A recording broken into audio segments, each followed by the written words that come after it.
Hey guys, welcome to What the Tech. Today we're going to go over how to properly wash and maintain your paintbrushes in order to extend their usage and their life. Okay, here we have a paintbrush. I'm going to show you how we clean these in the shop. Here we have some Murphy's oil soap, which is great for cleaning the paint out of the paintbrushes. I make a mix of 50-50 Murphy's oil soap and water. So we're going to start by getting the paintbrush wet. We're really going to work through the paintbrush, getting a lot of the excess paint out of it, and then we are going to add in some of the Murphy's oil soap mixture.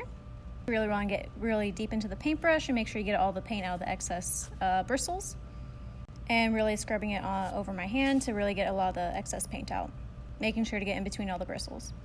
And we just rinse and repeat until all the paint is clear. Here you can see that the paintbrush is now running clear and there's no paint in the water coming off of the paintbrush, so we know it's clean. Now you're just going to want to shake the excess water out of the paintbrush, and then you want to hang it up in order to dry. Thanks for tuning in. Make sure you check out all of our other social media posts, and thanks for watching today.